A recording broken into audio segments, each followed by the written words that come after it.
Hello friends और students, आपका हमारे चैनल में स्वागत है। कैसे हो आप? इस वीडियो को आने में काफ़ी वक्त लगा, इसके लिए सॉरी। इस वीडियो में हम एक बहुत ही महत्वपूर्ण चैप्टर के बारे में बात करेंगे। पिछले एक वीडियो में हम खाद और उर्वरक के बारे में चर्चा कर चुके हैं। उसमें हमने बात की थी खाद के बारे में, खाद के प्रकार के बारे में।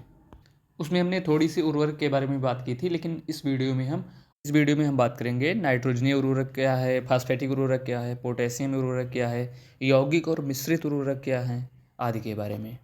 तो जैसे कि आप जानते होंगे कि खाद कार्बनिक पदार्थ होते हैं और उर्वरक अकार्बनिक पदार्थ होते हैं।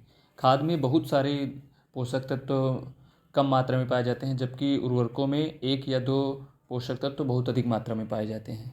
वैसे तो पौधों की वृद्धि और विकास के लिए बहुत सारे पोषक तत्वों की आवश्यकता होती है, लेकिन सबसे ज़्यादा मात्रा में पौधे नाइट्रोजन, फास्फोरस और पोटेशियम का ही उपयोग करते हैं। तो सबसे पहले बात करते हैं नाइट्रोजनीय उर्वरक के बारे में। नाइट्रोजनीय उर्वरक को हम 5 भागों में बांट सकते हैं। पहला है नाइट्रेट उर्वरक, जिसके अंतर्गत सोडियम नाइट्रेट, कैल्शियम नाइट्रेट आदि आते हैं। इन उर्वरकों में उपलब्ध नाइट्रोजन नाइट्रेट के रूप में होती है, जिसे पौधे उसी रूप में ग्रहण कर लेते हैं। इन उर्वरकों का प्रयोग खड़ी फसल में छिड़काव के रूप में करने से बहुत अधिक लाभ होता है। दूसरा है अमोनियम उर्वरक, जिसमें ammonium sulphate, di ammonium phosphate आदि आता है। इस उर्वरक में नाइट्रोजन अमोनिया के रूप में उपस्थित होती है, जो पौधे सीधे नहीं ग्रहण कर पाते हैं। तो पहले मृदा में नाइट्रीकरण द्वारा नाइट्रेट में परिवर्तित होता है, फिर पौधे प्राप्त करते हैं। इस वर्ग के उर्वरकों को मिट्टी में बोया जाता है। तीसरा है अमोनियम और नाइट्रेट उर्वरक। इसके अंतर्गत ammonium nitrate, ammonium sulphate nitrate आदि आता है। इस वर्ग के उर्वरकों में नाइट्रोजन अमोनिया और नाइट्रेट के रूप में होती है। इस तरह के उर्वरक उपयोग करने का सबसे बड़ा फ़ायदा ये होता है कि पौधे पहले नाइट्रोट रूपी नाइट्रोजन को अवशोषित करते हैं, फिर उसके बाद अमोनिया रूपी नाइट्रोजन को धीरे धीरे पौधे लेते रहते हैं, जिनसे काफ़ी लंबे समय तक पौधों को नाइट्रोजन मिलता रहता है। इस तरह के उर्वरक भी भूमि में मिलाए जाते हैं। चौथा है नाइट्रोजन घोल। इसमें अमोनिया और यूरिया का घोल प्रयोग किया जाता है। 35% नाइट्रोजन पाया जाता है। इसको घोल के रूप में पौधों पर छिड़काव किया जाता है। इसका काफ़ी ज़्यादा फायदा मिलता है। पांचवा है एमाइड उर्वरक, जिसके अंतर्गत यूरिया आता है, जिसे कार्बामाइड भी कहते हैं। इसमें नाइट्रोजन 46% पाया जाता है और पौधों में नाइट्रोजन की कमी को पूरा करने के लिए सबसे ज़्यादा मात्रा में यूरिया का ही प्रयोग किया जाता है। अब बात करते हैं फास्फेटिक उर्वरक के बारे में। फास्फेट काफ़ी ठोस अकार्बनिक पदार्थ होते हैं, जो बहुत धीरे गलते हैं। इसलिए फास्फेटिक उर्वरकों को उनकी घुलनशीलता के आधार पर 3 भागों में बांटा गया है। पहला है जल में घुलनशील फास्फेटिक उर्वरक। जो उर्वरक जल में घुल जाते हैं उन्हें घुलनशील फास्फेटिक उर्वरक कहते हैं। इस वर्ग के उर्वरक में उपस्थित जो फास्फोरस होता है वो पौधे शीघ्र ग्रहण कर लेते हैं, जिससे single super phosphate, mono ammonium phosphate आदि। दूसरा है साइट्रेट घुलनशील। जो उर्वरक साइट्रिक अम्ल में घुलनशील होते हैं लेकिन पानी में नहीं घुलते हैं, उन्हें साइट्रेट घुलनशील फास्फेटिक उर्वरक कहते हैं। इस वर्ग में die calcium phosphate, basic slag आदि आता है। तीसरा है अघुलनशील उर्वरक।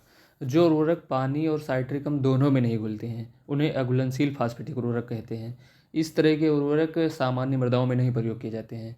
इन उर्वरकों का प्रयोग अम्लीय मृदाओं में ही किया जाता है। इस वर्ग के अंतर्गत राक फास्फेट और हड्डी का चूरा आता है, जिसमें 20 से 25 या 30% तक फास्फोरस पाया जाता है। अब बात करते हैं पोटेशियम उर्वरक के बारे में। वे उर्वरक जो पौधों को पोटेशियम देते हैं उन्हें पोटेशियम उर्वरक कहते हैं।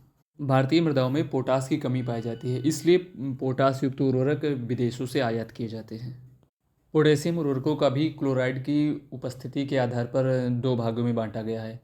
एक वे पोटेशियम उर्वरक जिसमें क्लोराइड पाया जाता है, जिसके अंतर्गत म्यूरेट ऑफ पोटास आता है, जिसे पोटेशियम क्लोराइड भी कहते हैं। इसमें 60% तक पोटास पाया जाता है और सबसे ज़्यादा पोटेशियम उर्वरकों में प्रयोग होने वाला उर्वरक यही है। लेकिन इस उर्वरक में क्लोराइड उपस्थित होने के कारण आलू, टमाटर, तंबाकू और चुकंदर में नहीं प्रयोग किया जाता है, क्योंकि इसकी अधिकता से फसलों की गुणवत्ता पर प्रभाव पड़ता है। दूसरा वे पोटेशियम उर्वरक जिसमें क्लोराइड लवण उपस्थित नहीं होते हैं। इस तरह के उर्वरकों में पोटेशियम सल्फेट आता है, इसे सल्फेट ऑफ पोटास भी कहते हैं। इस तरह के उर्वरकों का प्रयोग आलू, टमाटर, तंबाकू और चुकंदर में विशेष रूप से किया जाता है। अब बात करते हैं यौगिक और मिश्रित उर्वरक के बारे में। अभी तक हमने जिन उर्वरकों के बारे में बात की थी उसमें सिर्फ एक ही मुख्य पोषक तत्व पाया जाता है, लेकिन अब आगे हम बात करेंगे उन उर्वरकों के बारे में जिसमें 2 या 2 से अधिक पोषक तत्व तो एक ही उर्वरक में पाए जाते हैं। इसलिए इन उर्वरकों को मिश्रित या यौगिक उर्वरक भी कहते हैं। मतलब जिन उर्वरकों में 2 या 2 से अधिक पोषक तत्व उपस्थित होते हैं उन्हें मिश्रित उर्वरक कहते हैं।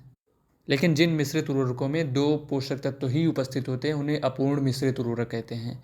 और जिस पोषक तत्व में तीनों पोषक तत्व यानी NPK नाइट्रोजन, फास्फोरस और पोटास तत्व पाए जाते हैं उन्हें पूर्ण मिश्रित उर्वरक कहते हैं। मिश्रित उर्वरकों को भी NPK की उपस्थिति के आधार पर 3 भागों में बांटा गया है। पहला है कम मानक, यानी जिसमें नाइट्रोजन, फास्फोरस और पोटास की प्रतिशत मात्रा बहुत कम पाई जाती है। मतलब जब नाइट्रोजन, फास्फोरस और पोटास की प्रतिशत मात्रा का योग 14 से कम होता है उसे कम मानक मिश्रित उर्वरक कहते हैं, जैसे 284, 246 ग्रेड आदि। दूसरा है मध्यम मानक, इसमें नाइट्रोजन, फास्फोरस, पोटेशियम की मध्यम प्रतिशत मात्रा पाई जाती है। जब इन तीनों तत्वों की प्रतिशत मात्राओं का योग 15 से 20 के बीच होता है तो उसे मध्यम मानक उर्वरक कहते हैं, जैसे 587, 648 ग्रेड। उच्च मानक, जिसमें नाइट्रोजन, फास्फोरस, पोटेशियम अधिक प्रतिशत मात्रा में पाई जाती है, जैसे इसमें तीनों पोषक तत्वों की मात्रा का योग 25 से ज़्यादा होता है, उसे उच्च मानक मिश्रित उर्वरक कहते हैं, जैसे 19-19-19 यानी 19-19-19 ग्रेड, और दूसरा 22-22-11 ग्रेड। एक और तरह के उर्वरक होते हैं जिसे NPK उर्वरक कहते हैं। इसमें तीनों मुख्य पोषक तत्व नाइट्रोजन, फास्फोरस और पोटास विभिन्न मात्रा में पाए जाते हैं। ये दानेदार होते हैं, जैसे 12-32-16। मतलब इस ग्रेड के उर्वरक में 12% नाइट्रोजन, 32% फास्फोरस और 16% पोटास उपलब्ध होता है। तो फ्रेंड्स, इस वीडियो में बस इतना ही। ये वीडियो कैसा लगा आप हमें कमेंट में ज़रूर बताएं। तो हम मिलते हैं नेक्स्ट वीडियो में कुछ नई और महत्वपूर्ण जानकारी के साथ। तब तक के लिए जय हिंद।